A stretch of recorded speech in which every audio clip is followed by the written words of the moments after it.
É um grande privilégio para mim estar aqui nesta tarde com vocês. Antes de começarmos a falar qualquer coisa, eu quero ir ao Senhor em oração. E eu vou pedir que vocês orem. Tem tanta coisa acontecendo aqui nesta tarde, há tanta coisa que vocês não entendem. Mas eu vou lhes dizer de onde eu estou vindo. Eu irei pregar como um homem morto para homens mortos, mulheres e jovens. E eu irei pregar como se eu nunca mais fosse pregar de novo. E eu vou lhes dizer umas coisas que vocês irão entender errado. E eu vou lhes dizer coisas que irá deixar vocês um tanto nervosos comigo. E eu vou lhes dizer coisas que vocês irão negar. E eu irei lhes dizer coisas e vocês dirão, eu não tenho o direito de lhes dizer o que eu estou dizendo. Mas antes de você chegar a qualquer conclusão sobre o que está sendo dito aqui nesta tarde, faça a si mesmo uma pergunta. Veja, pregar uma coisa é um tanto perigosa. É perigoso para mim, porque a Bíblia diz que sobre falsos mestres virá grande condenação. Se o que eu lhes disser hoje não for verdade, eu estou encrencado e por isso tenho que fazê-lo com temor e tremor, porque eu estarei condenado diante de Deus. Mas se o que eu irei dizer a vocês hoje for verdade, então são vocês que têm motivos para temer e tremer. Porque se eu interpretar corretamente esta passagem das Escrituras que eu irei dar a vocês, será como se Deus estivesse falando por intermédio de um homem. E o problema de vocês não será comigo, será com Deus e a sua palavra. Então a única questão a ser decidida aqui, nesta tarde, é esta: é este homem à nossa frente um falso profeta? Ou será que ele está nos falando a verdade? E se ele estiver nos falando a verdade, então nada mais importa, exceto conformar as nossas vidas a esta verdade. Vamos ao Senhor em oração.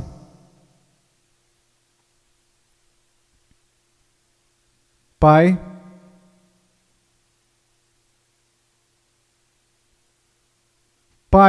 eu sou tão pequeno e tão desprezível de tantas formas. Tu sabes, Senhor, Tu sabes.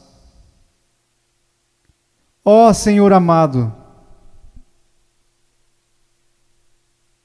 será que falso fogo irá continuar sendo a única coisa depositada no seu altar? Ou poderia fogo descer do céu? No meio de tanto barulho e clamores, programações, poderia o fogo descer do céu? Podem esses ossos secos voltar a viver? Tu sabes, Senhor. E na sua soberania eu oro e rogo ante ao trono de Deus que sejas gracioso para conosco. Que o Senhor abra os corações e as mentes. Senhor, nós não podemos contar com que eles os abram, eles nunca o farão. Abra os seus corações, as suas mentes e faça com que eles enxerguem a verdade bíblica. Sopre sobre eles, conceda arrependimento, conceda fé. Traga-os ao Teu reino, Senhor, para a Sua glória. Pelo Seu grande nome, opere estas coisas. Senhor, como um irmão falava, que seja, Senhor, de tal forma que nenhum homem obtenha crédito, que nenhum homem ponha a mão na arca do Senhor e se pôr que caia morto, Senhor. Ó Deus, faça-se presente entre nós. Por favor. Porque não temos outra esperança. Não temos nenhuma outra esperança. Essas crianças não possuem outra esperança, a não ser que o Senhor haja. Amém. Eu vou pregar por intermédio de Mateus, capítulo 7. Se você trouxe a sua Bíblia, me siga.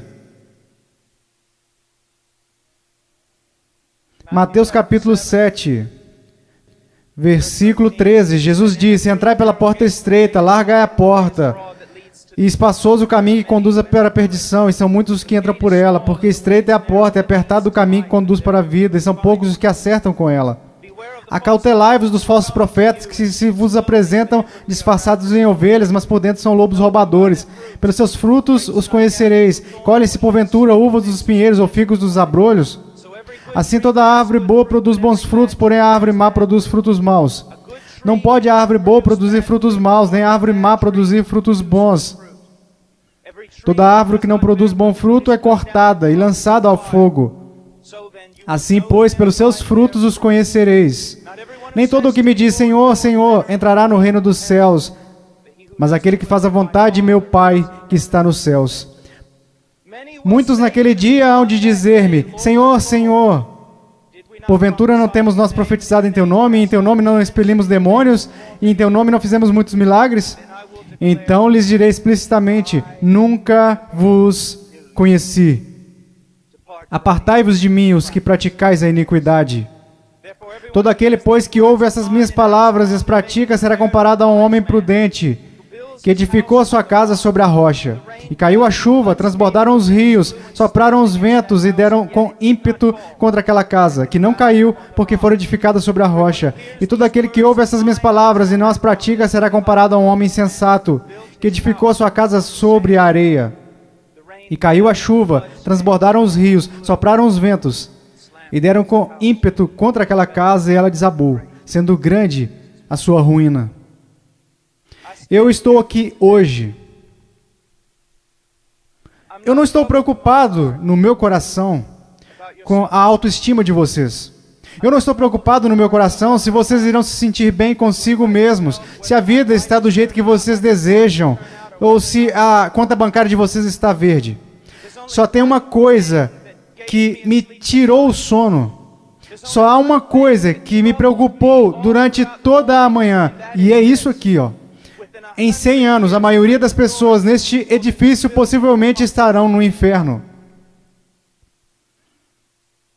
E muitos que até mesmo professam Jesus Cristo como Senhor irão passar a eternidade no inferno.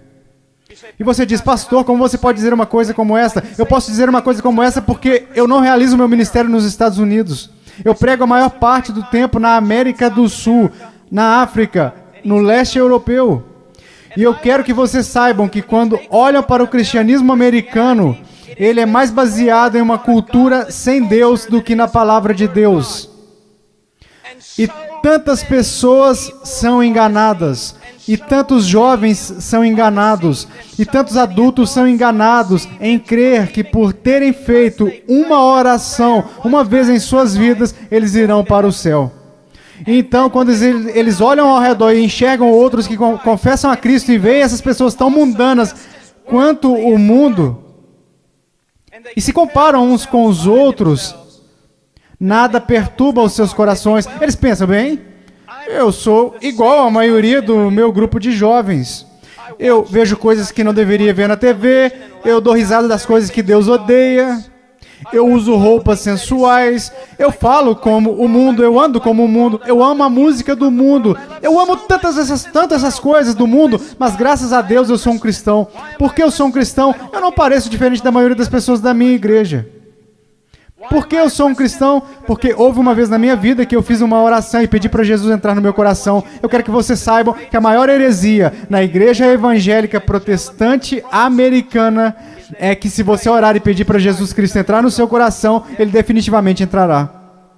Vocês não irão encontrar isso em nenhum lugar das Escrituras. Vocês não irão encontrar isso na história batista até 50 anos atrás. O que vocês precisam saber é que a salvação é pela fé, e somente pela fé em Jesus Cristo. E a fé somente em Jesus Cristo é precedida e seguida pelo arrependimento. Um abandono do pecado, um ódio pelas coisas que Deus odeia e um amor pelas coisas que Deus ama. um crescimento em santidade e um desejo, não de ser como a Britney Spears, não de ser como o mundo, e não de ser como a maioria dos cristãos americanos, mas de ser como Jesus Cristo.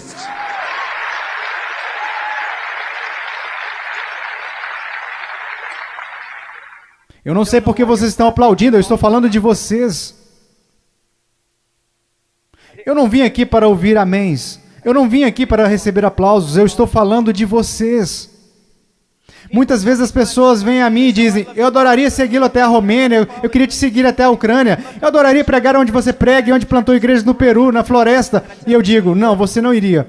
E elas dizem, sim, eu iria. E eu digo, não, você não iria. Por quê? Porque você seria expulso da igreja de lá. O que nós precisamos enxergar? Eu não estou querendo ser duro, apenas para ser duro. Vocês têm a noção de quanto amor é necessário para ficar na frente de 5 mil pessoas e dizer que o cristianismo americano é praticamente, completamente errado? Você sabe que vai me custar nunca mais ser chamado para algo assim? Ser impopular. Você sabe por que você faz isso? Você não faz porque você vai ser bem pago. Você não faz isso porque os homens te amam. Você faz isso porque você ama os homens e, acima de tudo, você quer honrar a Deus. Eu quero dizer a vocês uma coisa. Nós vamos olhar para as Escrituras e eu quero que vocês olhem para ela, como ela realmente é. Pare de se comparar com os outros que dizem que são cristãos, que se compara com outros que dizem que são cristãos. Compare a si mesmo com as Escrituras. Quando alguém, um jovem, vem a um pastor ou pastor de jovens e diz, eu não tenho certeza se sou salvo, o pastor de jovens geralmente vai lançar um clichê. Alguma vez em sua vida você orou e pediu para Jesus entrar no seu coração? Bem, sim. Você foi sincero? Bem, eu não sei, mas acho que sim. Você precisa dizer para Satanás parar de te pôr dúvidas. Você escreveu no verso da sua Bíblia, assim como o evangelista te ensinou quando você foi salvo. Você anotou a data para que qualquer dia você pudesse se lembrar, você poderia olhar para sua Bíblia. Que superstições têm invadido a nossa denominação? Você sabe o que a Bíblia fala para os cristãos fazerem? Examine-se a si mesmo. Prove a si mesmo à luz das Escrituras para saber se você está na fé. Prove a si mesmo para saber se você está na fé. Você consegue ver que se eu libertasse todo mundo aqui e mandasse vocês baterem em cada porta dessa cidade, você sabe o que descobriríamos? 99% das pessoas, pelo menos nessa cidade, acreditam que são cristãos. Se você voltar para a sua cidade e bater em cada porta, porque eu voltei quando fui salvo e bati em cada porta, e você sabe o que eu descobri? Todo mundo na minha cidade é um cristão. 85% deles não vão à igreja, e aqueles que vão à igreja não estão preocupados com santidade, eles não estão preocupados em servir, não estão preocupados em ser separados do mundo, não estão preocupados se o evangelho será pregado entre as nações. Mas graças a Deus eles são salvos. Por que eles são salvos? Porque algum evangelista que deveria ter passado mais tempo estudando sua Bíblia do que pregando, disse a eles que eles eram salvos. E ele disse isso para que depois pudesse se gabar de quantas pessoas se converteram no seu próximo avivamento. Eu amo vocês. E há homens aqui que amam vocês. E eu quero ir às Escrituras agora que eu os choquei para a vida. Eu quero que vocês me ouçam. Ouçam a palavra de Deus e comecem a se perguntar algumas perguntas. Antes de mais nada, entrai pela porta estreita, porque larga é a porta e espaçoso o caminho que conduz à perdição, e muitos são os que entram por ela. Há uma porta estreita. E sabe, historicamente, uma das razões pela qual eu sou um Batista do Sul é porque os Batistas do Sul sempre foram rápidos, enquanto outras denominações falharam em perceber isso. Os Batistas do Sul sempre foram rápidos em perceber que só há uma porta. Só há um Deus. Só há um mediador entre Deus e os homens, e seu nome é Jesus Cristo. E não é uma questão de múltipla escolha, não é como se todos os caminhos levassem a Roma. Como denominação, nós sempre ensinamos às pessoas o que Jesus ensinou às pessoas: eu sou o caminho, a verdade e a vida, e ninguém vem ao Pai senão por mim. Então eu louvo a Deus por isso, que a única maneira de qualquer ser humano nesta terra ser salvo é por intermédio de Jesus Cristo. Ponto final. Porque vocês precisam entender que a Bíblia diz: todos pecaram e destituídos estão da glória de Deus, e vocês não têm ideia do que isso significa. Que nascemos totalmente depravados, odiando a Deus. Que nós nunca buscaríamos a Deus, nunca iríamos a Deus, nós nos rebelamos contra Deus, quebramos toda a lei. Não é só uma questão do que você já pecou, a questão é: você nunca fez nada além de pecar. A Bíblia diz nos profetas que até as nossas maiores obras são como trapos de imundícia perante Deus. E por causa disso, você sabe o que merecemos? A ira de Deus. O ódio santo de Deus. E vocês dizem, espere um pouco, Deus não pode odiar ninguém, Deus é amor. Não, meu amigo. Você precisa entender uma coisa. Jesus Cristo ensinou, os profetas ensinaram, os apóstolos ensinaram isso. Que a não ser a graça de Deus revelada em Jesus Cristo, nosso Senhor, a única coisa que resta para você é a ira, a violenta ira de Deus. Por causa da sua rebelião e dos seus pecados. Quando falam em universidades, eles sempre são rápidos em dizer, não, Deus não pode odiar porque Deus é amor. Mas eu digo, Deus tem de odiar porque Ele é amor. Veja, eu amo crianças, portanto odeio o aborto. Se eu amo o que é santo, devo odiar o que não é santo. Deus é um Deus santo, e isso é algo que os americanos esqueceram. Muitas das coisas que você adora fazer, Deus odeia. Você sabia disso? Ore por um avivamento. Você vai para a reunião de jovens e quer que Deus haja, mas antes de ir, você assiste programas na TV que Deus absolutamente abomina. Então você se pergunta por que o Espírito Santo não desceu sobre nós, e por que você tem que criar falso fogo e falso entusiasmo. Porque Deus não está presente, Deus é um Deus santo. E a única maneira pela qual eu e você poderíamos nos reconciliar com o Deus santo é pela morte do Filho unigênito de Deus, quando ele foi pendurado naquela cruz. Agora me escute, se você hoje é um salvo, você não foi salvo porque os romanos e os judeus rejeitaram a Jesus. Você não foi salvo porque eles colocaram uma coroa de espinhos na cabeça dele. Nem foi salvo porque eles perfuraram o tórax de Jesus. Você não foi salvo nem mesmo porque eles o pregaram na cruz. Você sabe por que você é salvo? Se você é salvo, porque quando Jesus Cristo estava pendurado naquela cruz, Ele carregou os seus pecados, o pecado do povo de Deus, e toda a violenta ira de Deus que deveria ter caído sobre você, caiu sobre o seu único filho. Alguém tinha que pagar o preço. Alguém tinha que morrer. Foi Deus o Pai quem o esmagou. O seu único filho, de acordo com Isaías 53. Ao Senhor agradou moê-lo. As pessoas dizem, a cruz é um sinal de quanto o homem é valioso. Isso não é verdade. A cruz é um sinal de quão depravados nós realmente somos, que levou à morte o Filho único de Deus.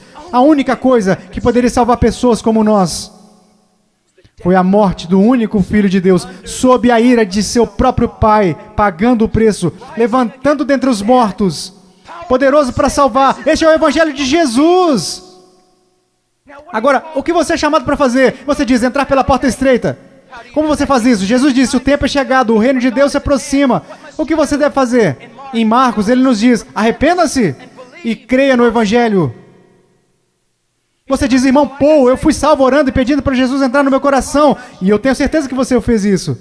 Mas você não foi salvo por uma fórmula mágica ou por causa de algumas palavras que você repetiu. Você foi salvo porque se arrependeu dos seus pecados e creu. E não foi uma coisa isolada. Você continua fazendo isso hoje em dia. Porque Jesus, numa tradução mais correta deste versículo, ele falou, o reino de Deus se aproxima, o tempo é chegado. Agora, passem o resto de suas vidas se arrependendo de seus pecados e crendo em mim. A conversão não é como uma vacina. Ah, eu já fiz isso. Ah, eu me arrependi. Eu já criei. A questão é, meu amigo, você continua se arrependendo dos seus pecados? Você continua crendo? Porque aquele que começou a boa obra em vocês também a finalizará. Ele irá finalizar. Nós, os batistas, pregamos que você deve ir por essa única porta que é Jesus Cristo. Mas nós, batistas do Sul, esquecemos uma coisa. E eu quero que pastores de jovens e outros líderes me escutem. Pais, nós esquecemos um ensinamento muito importante do Evangelho. Diz que não apenas a porta é estreita, mas o caminho também é estreito. O que basicamente fazemos é conduzir uma pessoa a Cristo, ou conduzimos alguém a uma oração, e aí essa pessoa passa o resto da vida vivendo igual ao mundo. E se você quiser negar isso, eu posso trazer as estatísticas para te provar. Várias pesquisas, censos, qualquer tipo de pesquisa que você pensar, quando elas questionam a moralidade da igreja nos Estados Unidos em comparação com a moralidade daqueles que se consideram perdidos, as pesquisas não encontram diferenças. Veja, estes são apenas dados, não tem nada a ver com a interpretação religiosa, são estatísticas. Livros e mais livros têm sido escritos incessantemente por teólogos, filósofos, sociólogos e etc. O que está acontecendo na igreja? Descobrimos que o aborto na igreja é tão prevalente quanto no mundo. O divórcio é tão prevalente, a imoralidade. Vocês sabem, assim como eu, que há jovens aqui neste momento que estão praticando imoralidade e ainda assim adorando a Deus como se nada estivesse acontecendo. Você sabe que há jovens aqui que estão usando drogas e indo para a reunião de jovens da igreja. Você sabe, vendo e fazendo coisas que não são apropriadas para cristãos. E ainda assim eles vão para a reunião de jovens, convencidos de que estão satisfeitos, convencidos de que são salvos. E ninguém está falando nada a não ser isso. Eles são cristãos carnais. Eles são cristãos de verdade. Só são carnais.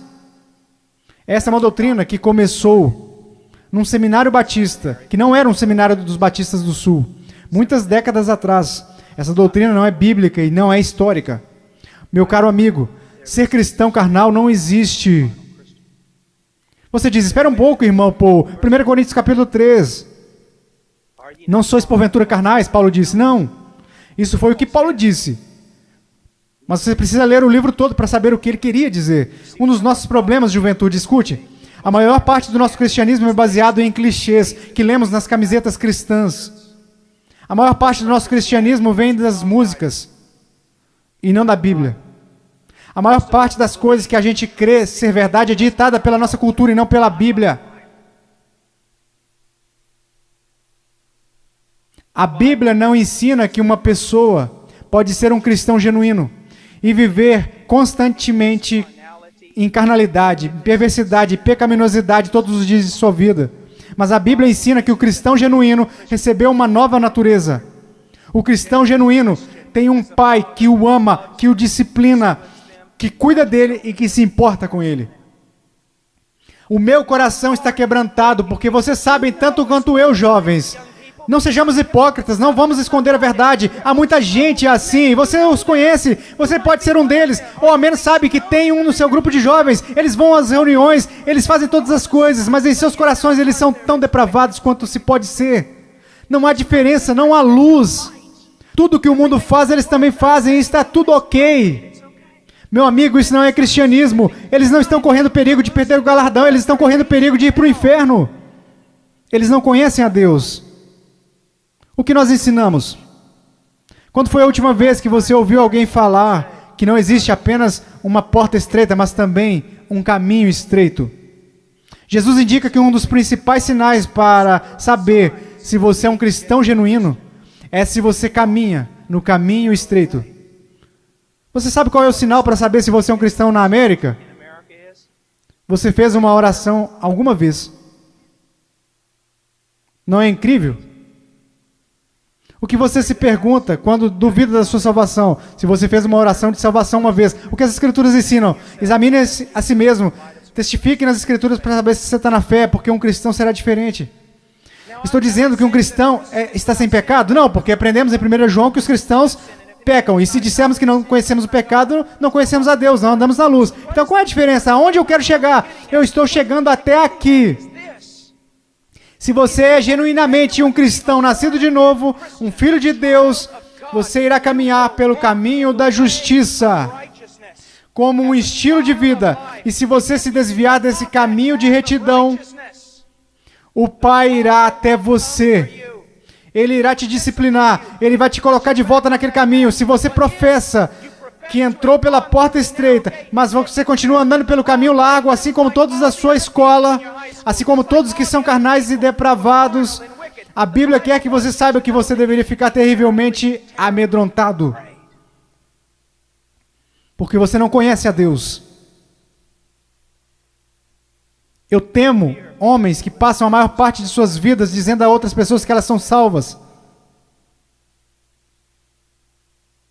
Eu tenho temor por vocês, se vocês já fizeram isso. Você não diz às pessoas que elas são salvas, você diz a elas como serem salvas. Deus as diz se elas são salvas. O que nós esquecemos de acreditar é que a salvação é uma obra sobrenatural de Deus. E aqueles que estão sendo genuinamente convertidos e regenerados pelo poder do Espírito Santo serão novas criaturas. A Bíblia diz, pelo que se alguém está em Cristo, nova criatura é. Então, nós encontramos aqui nas Escrituras que há uma porta estreita e um caminho estreito. Estamos caminhando para o versículo 16, quer dizer, versículo 15. Acautelai-vos, porém, dos falsos profetas que vêm até vós vestidos de ovelhas, mas interiormente são lobos. Por seus frutos os conhecereis. Uma das coisas que vocês precisam entender é isso. Uma coisa que um homem sábio me disse há muito tempo. Paul, o seu melhor amigo é aquele que te diz as maiores verdades. Nos Estados Unidos, nós nos tornamos tão cheios de não me toques que ninguém pode nos repreender. Ninguém pode nos dizer que estamos errados. E ministros, líderes também têm acreditado nessa mentira. Nós não queremos ofender. Nós queremos ser amigáveis. O que você precisa entender é que só há um amigo verdadeiro e seu nome é Deus. E se você quer ser amigo de alguém na sua igreja, você precisa ser amigo de Deus. E você precisa estar mais preocupado com a glória de Deus do que você está com as atitudes dos homens. E outra coisa que você precisa entender é que a pessoa que te ama mais é a que vai te falar as maiores verdades. Uma das grandes marcas diferenciais de um falso profeta é que ele sempre vai falar o que você quer ouvir. Ele nunca vai estragar a sua festa. Ele vai fazer você continuar batendo palmas, pulando, vai fazer você ficar atordoado, ele vai te manter entretido. E ele te apresentará um cristianismo que fará a sua igreja parecer um parque de diversões de Jesus. E irá te manter tão entretido que você nunca se preocupará com grandes assuntos como este. Deus está agindo em minha vida? Eu estou crescendo em santidade? Eu realmente nasci de novo? Me escute, se todos nessa cidade creem que são salvos, e nós sabemos que isso não é verdade, porque a Bíblia diz que poucos vão entrar, como você sabe que você é salvo? Como você realmente sabe que é um salvo? Porque alguém te disse? Porque você fez uma oração? Porque você creu? Deixe-me te perguntar, como você sabe que crê? Porque todo mundo diz que acredita. Como você sabe que você não é igual a eles? Você sabe como a Bíblia ensina que se você é salvo ou não? Você sabe como a doutrina batista, até 50 anos atrás, diria que você sabe que é um salvo? Você sabe que foi salvo porque a sua vida está num processo de transformação. E o seu estilo de vida é de alguém que caminha nos caminhos da verdade do Senhor. E quando você para de andar nos caminhos da desobediência, como todos nós fazemos, Deus vem até você e te põe de volta no caminho. Uma das maiores evidências de que você nasceu de novo é que Deus não permitirá que você fale como a sua carne quer falar.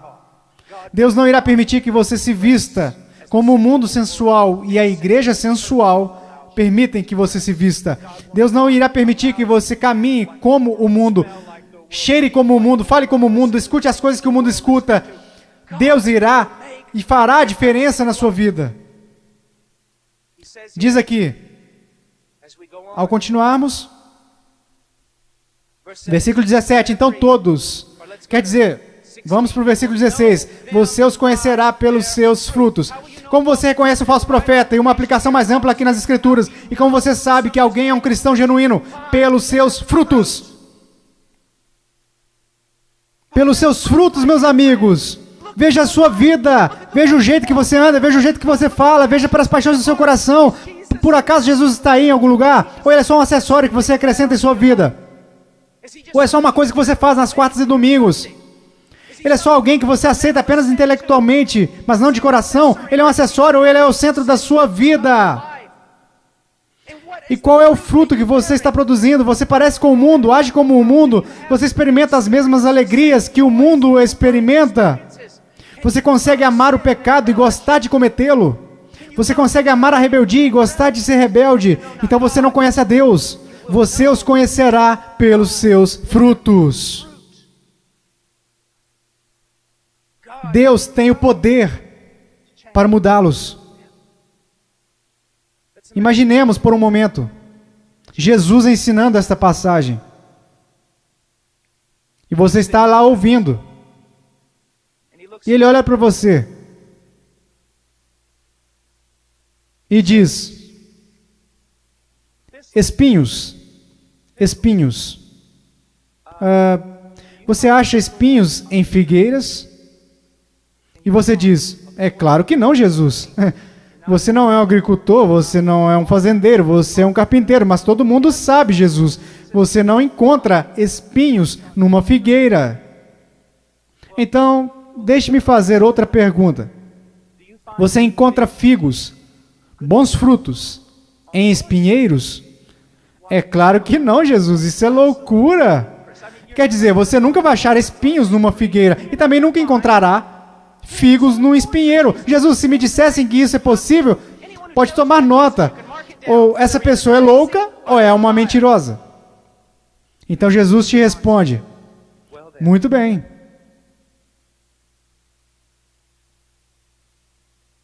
Aqueles que se dizem meus discípulos, mas dão maus frutos, não seria o mesmo que dizer que ou eles estão mentindo, ou que estão loucos em fazer tal afirmação? Deixe-me levar essa ideia. Vamos imaginar que eu apareça atrasado e entre correndo na plataforma, e todos os outros líderes estão zangados comigo. Irmão, pô, você não considerou que lhe foi dada a oportunidade de pregar aqui, e você aparece atrasado, e eu digo, irmãos, você tem que me perdoar. Por quê? Eu estava a caminho na rodoviária e meu pneu furou. E eu estava trocando o pneu e, enquanto isso, a porca da roda saiu. E eu não estava prestando atenção, então eu corri para pegar a porca da roda. Assim que eu peguei, no meio da rodovia, eu levantei, tinha um caminhão de carga de 30 toneladas vindo a uns 200 por hora, uns 10 metros à minha frente, e aí ele me atropelou e é por isso que eu estou atrasado. Só existiriam duas explicações lógicas, eu sei, ninguém mais estuda lógica, mas só existiriam duas conclusões lógicas. Primeiro, eu sou um mentiroso. 2, eu sou um maluco. Você diria, irmão Paul, é absolutamente absurdo, é impossível ter um choque com algo tão grande como um caminhão de carga e não mudar de estado. E a minha questão para você seria isso: o que é maior, um caminhão de carga ou Deus? Como é que tantas pessoas hoje em dia professam ter tido um encontro com Jesus Cristo e ainda assim não são permanentemente transformados?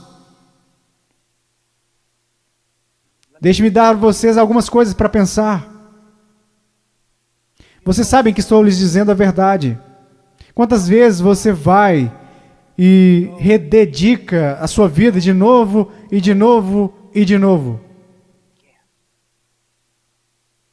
Quantas vezes os grupos de jovens veem as coisas e ficam empolgadíssimos? E voltam para a igreja e dura cerca de 1,5 semanas. E mesmo assim dizem, foi um grande movimento de Deus. Não foi, não. Se não durou é porque não foi um mover de Deus. Foi emoção. Foram tantas coisas, mas não foi um grande mover de Deus. Deus trabalhou em sua vida. Deus está trabalhando em sua vida.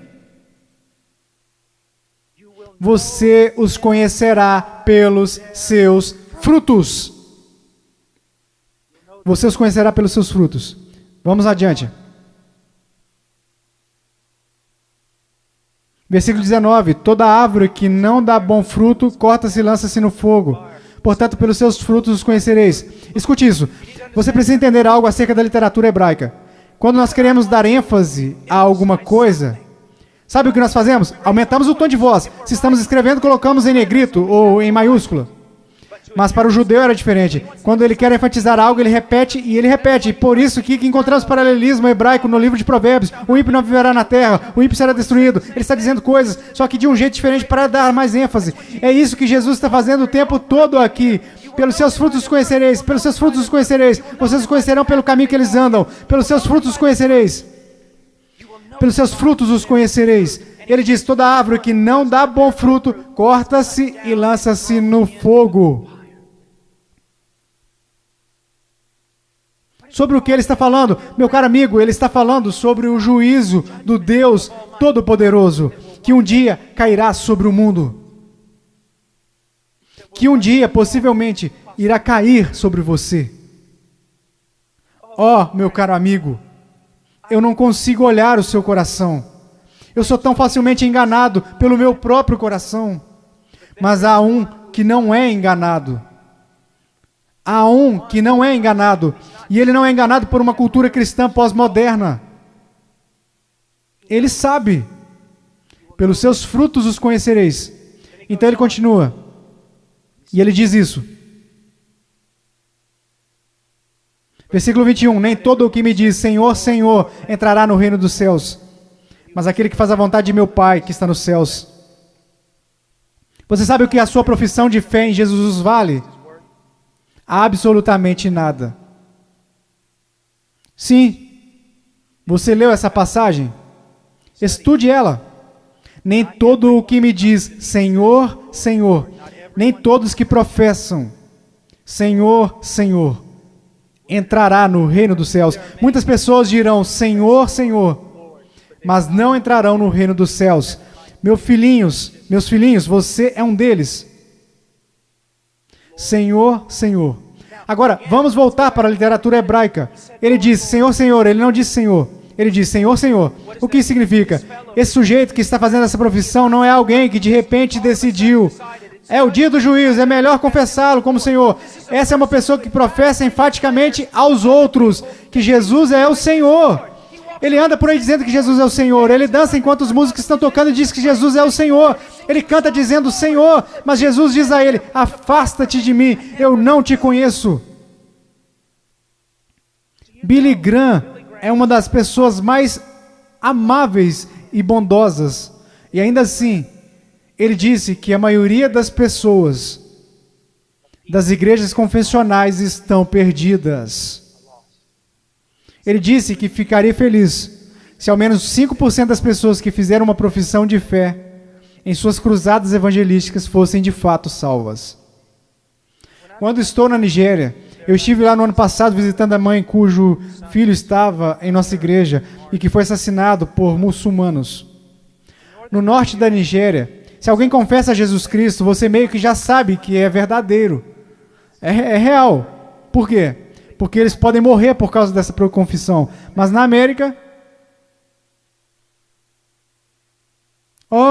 considere os custos. Pense, examine a sua vida à luz das Escrituras. Você conhece o Senhor? Você conhece o Senhor? Porque nem todo o que me diz Senhor, Senhor, entrará no reino dos céus. Mas o que ele diz aqui? Veja o que ele está dizendo. Nem todo o que me diz Senhor, Senhor entrará no reino dos céus, mas aquele que faz a vontade de meu Pai que está nos céus. Qual é o sinal de que alguém se tornou um cristão genuíno? Eu gostaria que nós começássemos a ensinar isso de novo. O que aconteceu com a nossa teologia? O que aconteceu com a nossa doutrina? O que aconteceu com o nosso ensino? Foram jogados pela janela. Ninguém mais quer estudar doutrinas. Só queremos escutar músicas cristãs e ler as frases de camisetas. O que aconteceu com a verdade? A verdade te diz isso. A prova, a maneira que você pode ter certeza que você é um cristão que nasceu de novo, é que você tem como estilo de vida agir segundo a vontade do Pai. E você diz, você está falando de obras? Não, eu não estou. Eu estou falando de evidência de fé. Funciona mais ou menos assim. Sua profissão não é prova alguma de que você nasceu de novo, porque todos neste país professam ter fé em Jesus Cristo. Uma pesquisa diz que 65% a 70% dos americanos são salvos. Cristãos nascidos de novo. O país mais sem Deus na face da terra. Mata 4 mil bebês por dia, mas graças a Deus, 70% de nós são nascidos de novo. Como você sabe que esta fé que você tem não é falsa? Um estilo de vida que está preocupado em fazer a vontade do Pai, que faz a vontade do Pai. E quando você desobedece à vontade do Pai, o Espírito Santo vem e te repreende pessoalmente, por intermédio da palavra de Deus, ou por intermédio de um irmão ou irmã em Cristo. E Deus te põe no caminho de novo. Se você é um cristão genuíno, você não pode escapar dele. Deixe-me dar um exemplo. Se eu fosse seu pastor e você tivesse, digamos, 14 anos, eu estivesse voltando de uma pregação à 1 da manhã e te visse em um parque ou em uma esquina qualquer com um bando de delinquentes, fazendo coisas que você não deveria estar fazendo. Se você fosse membro de nossa igreja, eu diria, entre no carro, eu vou te levar para sua casa.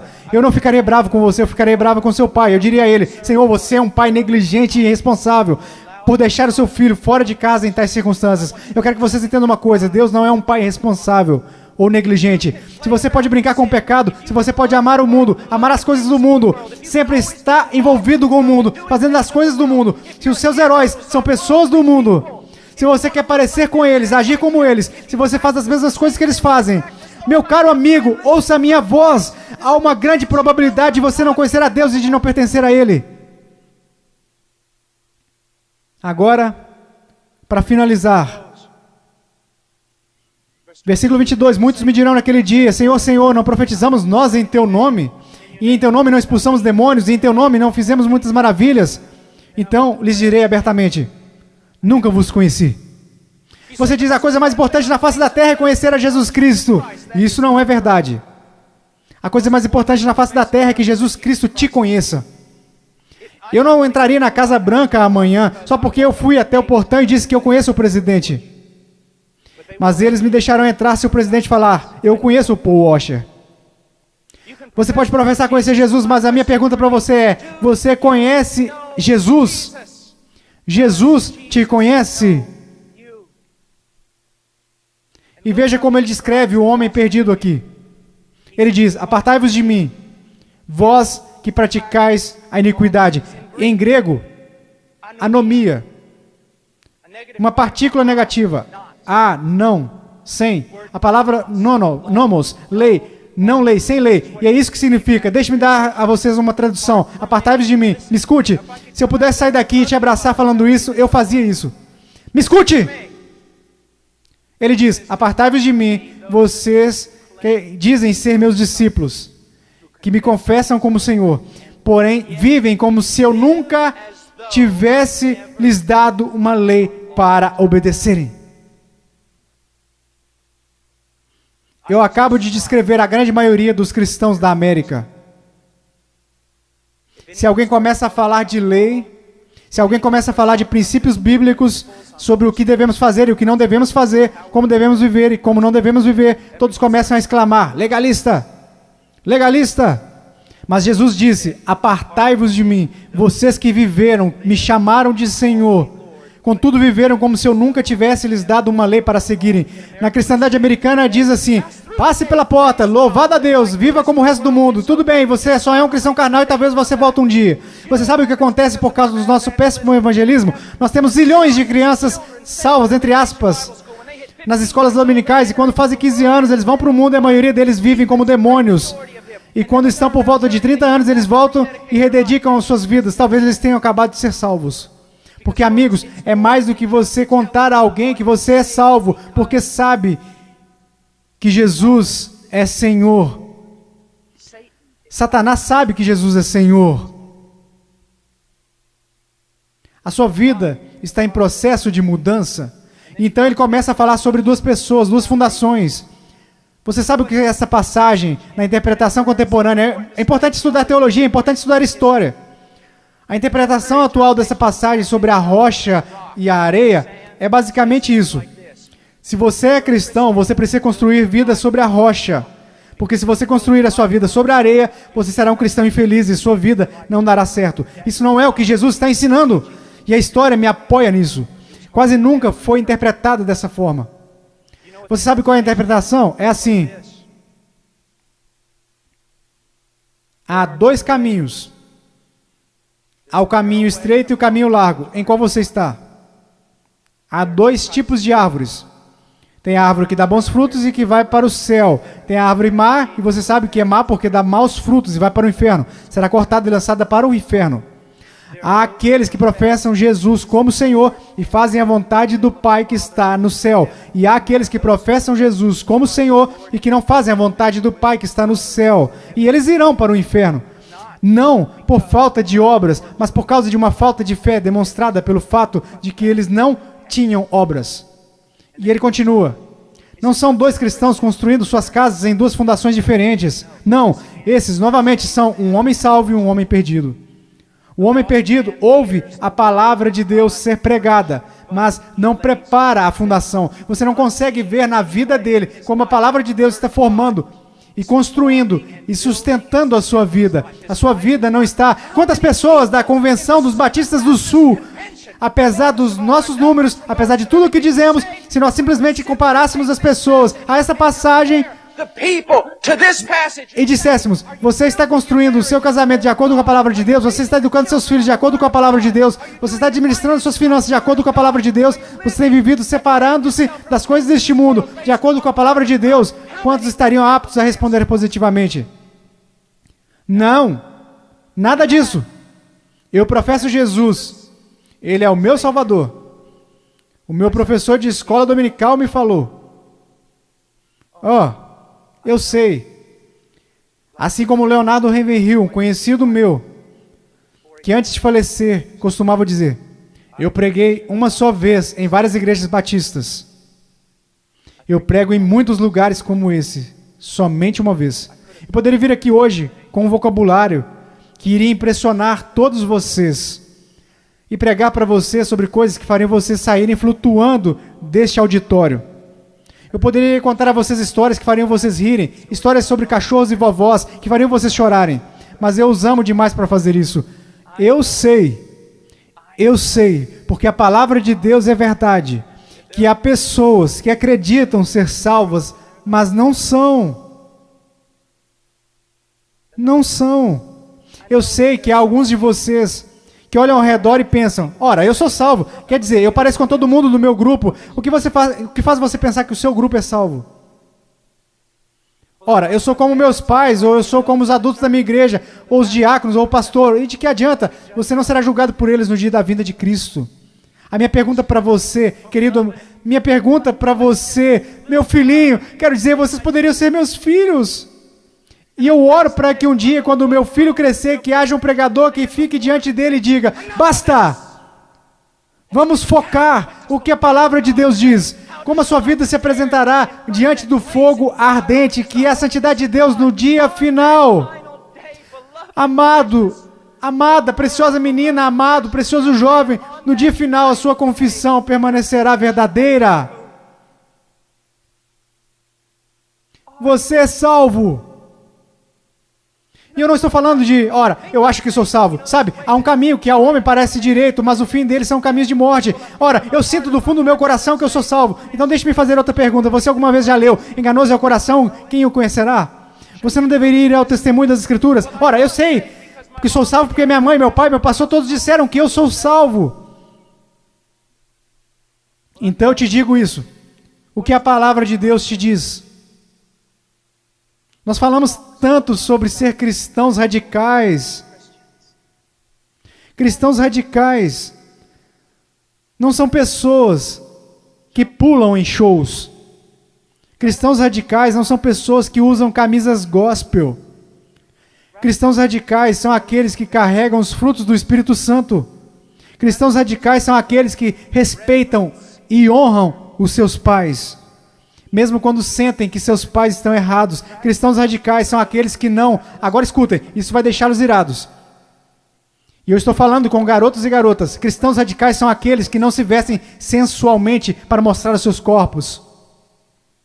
Se a sua vestimenta é um chamariz apenas para o seu rosto, Deus se agrada da sua vestimenta. Se a sua vestimenta é um chamariz para o seu corpo, isso é sensual e Deus odeia o que você está fazendo. Todo mundo gosta de falar sobre um profeta, mas ninguém quer escutá-lo. Eu estou falando sobre cristianismo. Eu passei minha vida em selvas. Eu passei minha vida congelando nos Andes. Eu vi pessoas morrerem. Um garotinho, Andrew Miner. Os muçulmanos retiraram 5 vezes o seu estômago e o deixaram morrer na calçada simplesmente porque ele exclamava: eu estou com tanto medo, mas eu não posso negar a Jesus Cristo. Por favor, não me matem, mas eu não o negarei. E ele morreu numa poça de sangue. E vocês falam sobre ser cristãos radicais porque vocês usam camisas de gospel e vão a um congresso. Eu estou falando sobre santidade. Eu estou falando sobre ser cheio de Deus. Você sabe o que seria o mover de Deus neste local? Se todos vocês caíssem debaixo de convicção, se eu mesmo caísse sob convicção pelo Espírito Santo e nos prostássemos e chorássemos, pois assistimos coisas que Deus odeia. Pois usamos coisas que Deus odeia. Pois nós agimos como o mundo, parecemos como o mundo, cheiramos como o mundo. Fazemos as mesmas coisas que o mundo e não sabemos que fazemos essas coisas porque não conhecemos a palavra de Deus. Porque mesmo que falemos como uma denominação, que a Escritura é infalível, a palavra de Deus, só o que ganhamos basicamente é um monte de ilustrações, histórias e novelinhas. Oh, que Deus brilhe, resplandeça neste lugar. Que viremos nossas costas para o pecado, que renunciemos às coisas que desagradam a Deus, e então que corramos para Ele e alegremos-nos nele, e que venhamos amá-lo. Que Deus levante missionários. Eu não desejo a vocês o mesmo que seus pais. Eles querem segurança e boas casas para vocês. Eles querem que vocês tenham carros e respeito. Eu quero para vocês as mesmas coisas que quero para o meu filho. Que um dia ele pegue uma bandeira, a bandeira de Jesus Cristo, e coloque-a no monte onde ninguém esteve antes. E que ele clame, Jesus Cristo é Senhor, mesmo que isso custe a sua vida. Se quando ele tiver 18 anos me disser as mesmas coisas que eu disse quando eu era jovem, eu vou para os montes, eu vou para a selva, e as pessoas disserem, você não pode ir, você está maluco, é uma guerra lá, você vai morrer, eu vou. Quando aquele rapaz colocar a sua mochila nas costas, eu vou orar por ele e dizer, vá, vá, Deus seja contigo, e se você morrer, meu filho, eu te vejo do outro lado e irei honrar a sua morte. Oh Deus, vamos orar, vamos orar. Oh Deus, eu não me importo com reputação, eu não me importo com o que os homens pensam. Eu quero que o Senhor seja honrado, eu quero que esses jovens sejam salvos.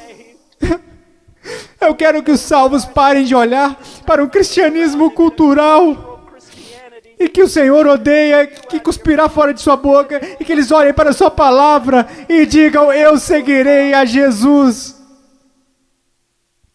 Ó Deus, eu oro pelos ministérios de jovens e pastores e oro para que o Senhor os encha com espírito de sabedoria, amor e coragem e discernimento.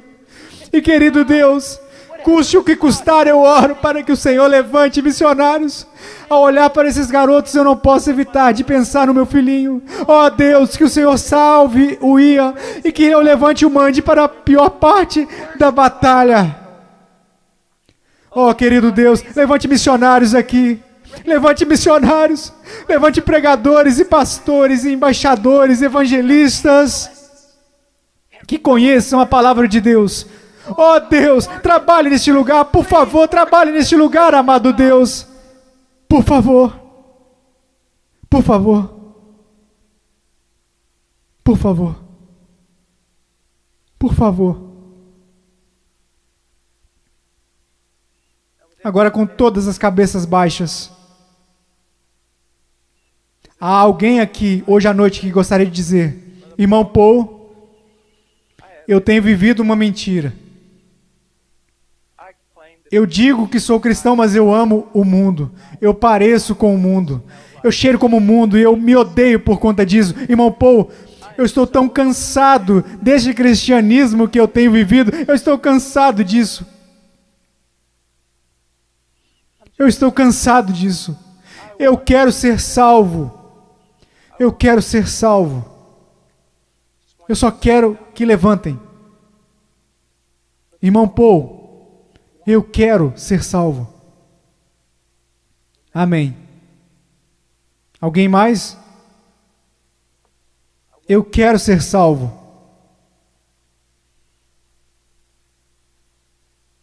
Amém. Amém.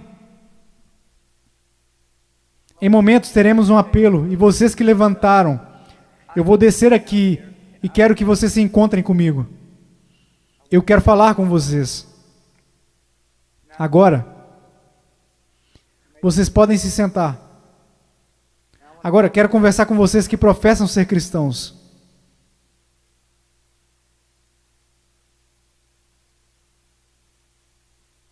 A sua vida honra a Jesus Cristo?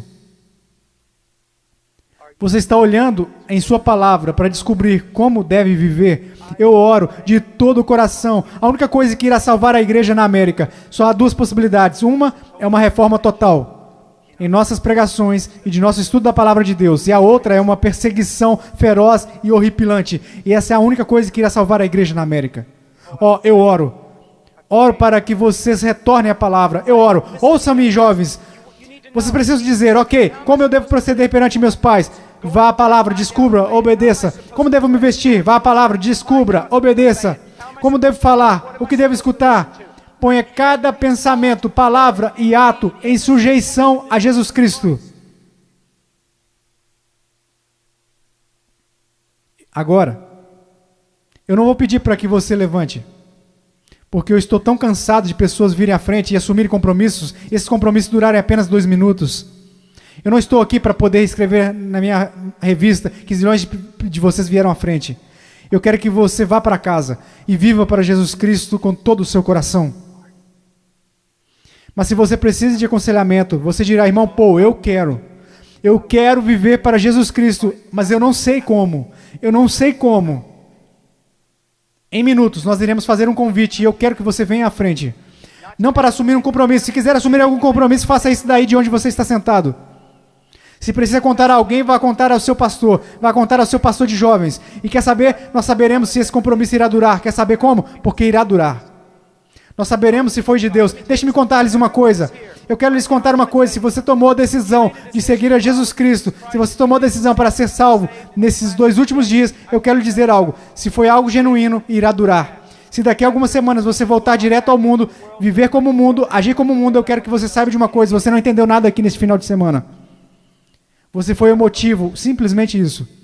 Se você realmente ganhou algo do Senhor, eu quero que você saiba, isso irá durar. E ainda que você tente correr disso, você não vai conseguir. Você não vai conseguir. Eu amo tanto vocês. Eu amo tanto vocês. E peço que todos fiquem de pé. Se você precisa de aconselhamento acerca de uma decisão que fez, mas que não está clara, eu quero que você venha à frente. E eu vou descer aqui. Vocês que levantaram... Houve muitos de vocês aí que disseram: eu preciso conhecer a Jesus Cristo. Eu quero que você venha até aqui agora. E eu quero te conhecer. E eu quero voltar aqui com você e os outros conselheiros. E quero conversar com você. E quero te dizer uma coisa. Não em 5 minutos. Não em 10 minutos. Se você precisar conversar a noite toda, nós iremos ficar. Essa é a atitude de cada conselheiro neste lugar. Nós ficaremos a noite inteira, se necessário. A noite toda. Deus ama vocês. Deus ama vocês. Deixe-me orar por vocês.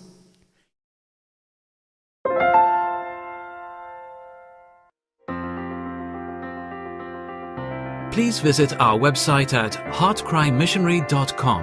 There you will find information about the ministry, our purpose, beliefs and methodologies, and extensive information about the missionaries we are privileged to serve.